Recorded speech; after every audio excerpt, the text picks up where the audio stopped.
请继续收看《华视台语新闻杂志》。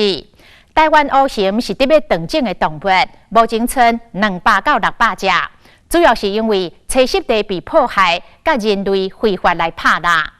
资深的导演麦觉明的团队，为2008年开始这10多年来，对着乌熊妈妈黄美秀教授，深入高山，用镜头记录乌熊的生活甲脚迹，来完成一部纪录片《乌熊来了》。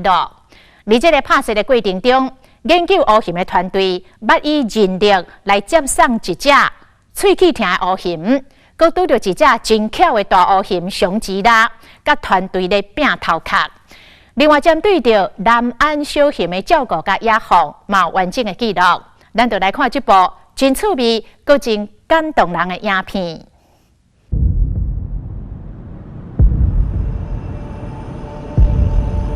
神出鬼没，隐蔽在云雾缥缈的绿林深处。黑熊来了，人与熊的远古传说开始传开。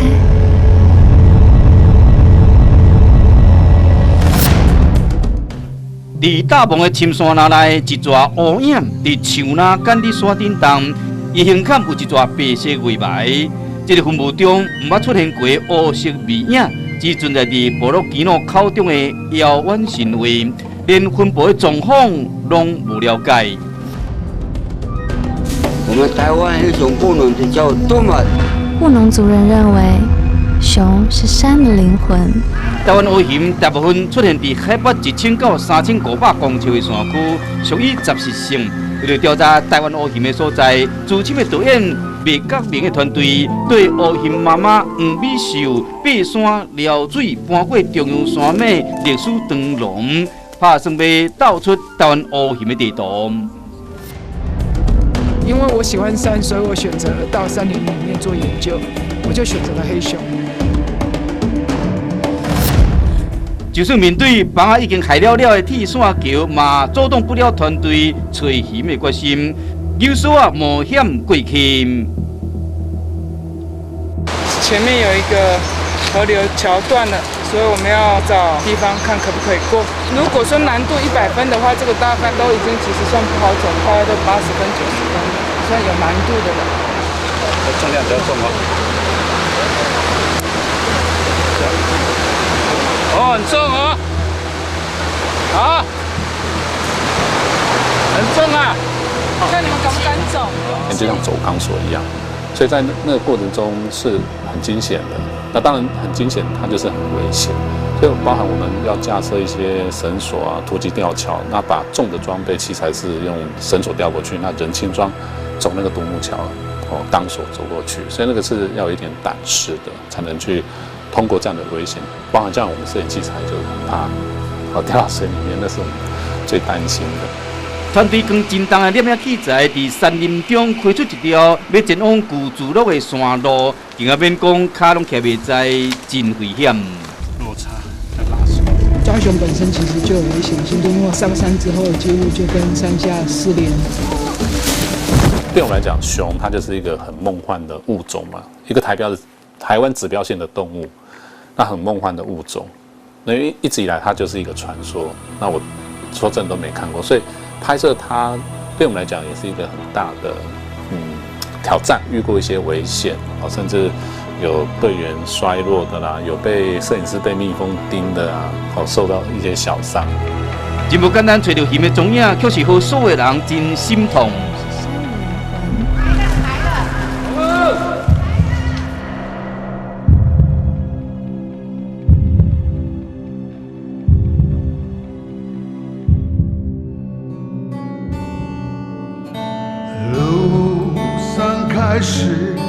断掌，这就是断指。之前2只母熊都断掌，我就是会难过。早年在20年前，我博士论文的时候，就是因为15只熊里面有8只断手断脚的，是非法的陷阱所伤，然后这个虎口余生的后果。那现在我因为做黑熊研究，我也想知道黑熊保育有没有变好。现场画面其实如实的反映。还是有相当比例，几乎40%的熊有被非法陷阱伤害的这个状况。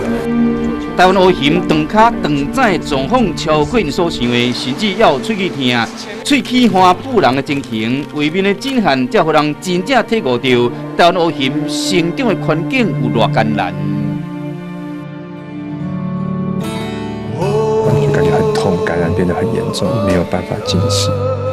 所以这种人为介入野生动物的救伤，也是不得不的一个做法。这只熊进食能力几乎现在连香蕉都用吞的，病恹恹的，难保放出去之后，可能过没多久没有办法进食，可能就会死掉。那既然我们遇上了，那我们应该要想办法来帮助它。那台湾黑熊数量稀少，救一只就算一只。人力的方式，接力赛接龙的方式，把这只熊用扛的，大家轮流一直扛。那光我们走那个山路就将近1个小时。所以1个小时要抬那只熊，那是真的更辛苦。所以大家费了9牛2虎之力，终于把它抬上去，然后上车，然后来到台北的木栅动物园。所以这边有比较先进的医疗设备，还有兽医团队，那就来了一趟这个黑熊这个治疗医疗之旅啊。这是一个很意外的旅程。更有趣的是，释放之后，我们发现他今年生小孩，因为他的颈圈脱落了。那我们去现场发现它的颈圈遗落，然后现场树的爪痕有大小的爪痕，有大熊跟小熊。吃蛮久的哈，但是很大杯，那可以这样慢慢吃呢。那罐子他们要咬痕呢。团队为台湾乌熊伤心，嘛为台湾乌熊头痛。2014年，花莲大分山区对着这只少年体重超过100公斤的金刚熊吉拉，像人同款会使徛起来，有几个摆用敢若瑜伽迄般高难度的姿势，将这个陷阱内面的蜂蜜食了，才阁自由自在离开，让啊熊摒头壳的画面精彩上演。让他先去闻耳，然后接下来再来闻相机，所以他脸还先照相，他应该知道有相机。有了。老师他们虽然做的研究这么久了，可是也没有发现说熊，竟然是这么的聪明，让它的动作这么的好笑。我想这是在整个研究或拍摄过程中，大家觉得非常有趣的。用一点点量多，对它比较具有吸引性。未到明镜头嘛，完整记录2018年7月份迷路的花莲南安小熊妹仔，训练到野放的过程，最后顺利送熊囝返去山区。相信看到这个画面，拢会真感动。我们要做的事情还很多。我们送熊回家了。南安小熊，我发现那熊真的超会爬，所以那技术非常的好，速度真的很快，很灵活啊。就是说他们的那个速度平衡怎么会那么好？所以有这个南安小熊，也让老师他自己说他自己上了一课。道路和农地的开发阻断了栖地的连续性，黑熊研究团队估算大概只剩下200到600只左右。台湾乌熊面临的生存困境，马来熊同款无多挂无数牌。拍片团队专工飞到离台湾3000公里的马来西亚婆罗洲的武林，追踪马来熊的保育状况。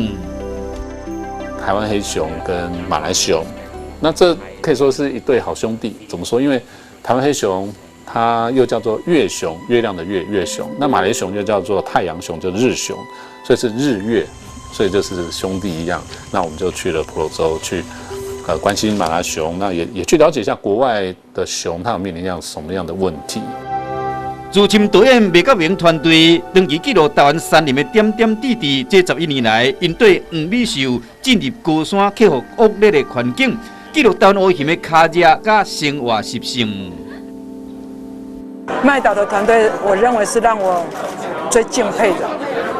那其中主要的原因是我并不是一个很好跟拍的人。因为我没有镜头意识，我做研究调查，我就是要做研究，所以我不准摄影团队叫我 NG， 我不准摄影团队乔可不可以再走一次？我不准摄影团队在我很忙的时候问我一堆问题。这支台湾乌熊的纪录片差不多翕袂到主角，若袂到研究团队由文青歌手陈启正配音，创作歌手陈升谱写演唱电影主题曲，众人同心协力。希望会使唤醒更较侪人关心、重视台湾上界珍贵的保育意识，并且为根本的观念改变，幸福乌熊一个上界自然和谐的空间。现在山林野地里面只剩下那可怜无依的黑熊，那本来就是人家的土地跟人家的生活空间，那本来应该有3、5千只的，现在已经寥寥几只，都快被我们赶尽杀绝了。你对熊掌还有什么乐趣呢？真的要靠大家在一起来努力。那我们有呼吁政府单位应该要正视这个问题，那民众的觉醒也应该加强。那希望透过这部影片能够达到这样的效果。台湾熊面临了什么样的危机？大家都更尽一份心力。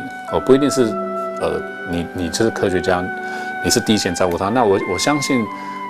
你在你自己的工作岗位上，或在你的职位上，都能用自己的方式去关怀我们这块土地，关怀台湾黑熊。